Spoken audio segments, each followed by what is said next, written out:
بسم اللہ الرحمن الرحیم، السلام علیکم۔ آج میری ویڈیو ہے یہ اسپیرومائڈ ٹیبلیٹس کے حوالے سے۔ ٹیبلیٹس کے فارم میں آتی ہیں اور یہ 20 mg اور 40 mg کی پوٹینسی میں ہوتی ہے۔ اس کے اندر دو قسم کے فارمولیشن موجود ہیں، جو ہے اسپینولیکٹون اس کے اندر موجود ہے اور فریسومائڈ اس کے اندر موجود ہے۔ یہ ایک ڈیوریٹکس میڈیسن ہے، ڈیوریٹکس گروپ سے اس کا تعلق ہے۔ تو آج میں اس کی کمپلیٹ ریویو آپ کے ساتھ شیئر کرنے والا کہ اس کے uses, side effect, dose, contraindication complete review آپ کے ساتھ شیئر کرنے والا ہوں۔ تو چلو کوئی ٹائم ضائع کرے بغیر ویڈیو کو شروع کرتے ہیں۔ سب سے پہلے بات کریں گے اس کے یوز کے حوالے سے۔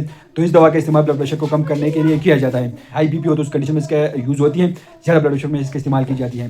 جسم کے مختلف حصوں میں جیسے پیٹ اور ٹانگوں، پیروں وغیرہ میں پانی جمع ہو جائے تو اس کا علاج کے لیے اس کا استعمال کی جاتی ہیں۔ ایڈیما کے وقت آپ لوگ اس کو یوز کر سکتے ہیں۔ ڈاکٹر ایڈیما میں اس کا یوز کرنے کے لیے یہ ٹیبلیٹس پرسکرائب کرتے ہیں۔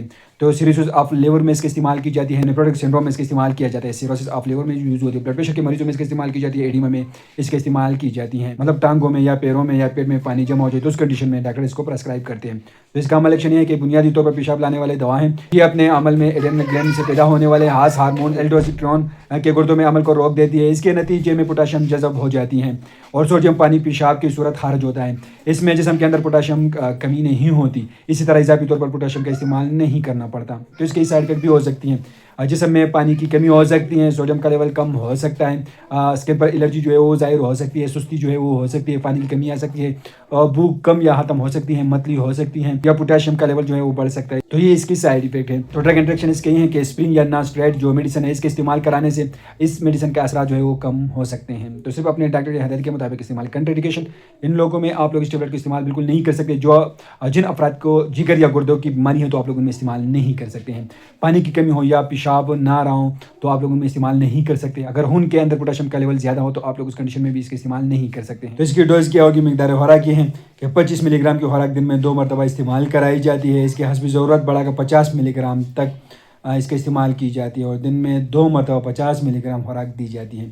دن میں ایک گولی کا استعمال کر سکتے ہیں، لیکن ڈاکٹر کی ہدایت کے مطابق آپ لوگ اس کا استعمال کر سکتے ہیں۔ اس کی پریکاشن یہ ہے کہ اسے پھل یا اعضا کا استعمال کرنے سے پرہیز کریں جس میں پوٹاشیم زیادہ ہو۔ جن فروٹ میں پوٹاشیم زیادہ ہو تو آپ لوگ ان کا استعمال نہ کریں۔ دوران استعمال بلڈ پریشر باقاعدگی سے چیک کریں۔ دوران استعمال الیکٹرولائٹس چیک کرتے رہیں اور اس کے ساتھ پیشاب لانے والی دوسری دوا بھی استعمال کرائی جا سکتی ہے، لیکن صرف اپنے ڈاکٹر کی ہدایت کے مطابق استعمال کریں۔ تو آج کی ہماری ویڈیو اسپیرومائڈ ٹیبلیٹس کے حوالے سے تھی۔ تو یہ کمپلیٹ ریویو ہے اسپیرومائڈ ٹیبلیٹس کے حوالے سے۔ تو امید کرتا ہوں آپ لوگ انفارمیشن پسند ہے، لیکن یہ صرف معلوماتی ویڈیو جو میڈیسن استعمال کرتے ہو پہلے اپنے ڈاکٹر سے ضرور مشورہ کریں۔ ہم آپ لوگ صرف معلوماتی ویڈیو بنا رہے ہیں، یہ ایک معلوماتی ویڈیو ہے۔ تو آپ لوگ ویڈیو کیسے لگے ہمیں کمنٹ کریں، ہمارے ویڈیو کو لائک کریں، چینل کو سبسکرائب کریں، ہمارے فیس بک پیج کو لائک کریں، ٹویٹر اکاؤنٹ کو ضرور فالو کریں۔ شکریہ۔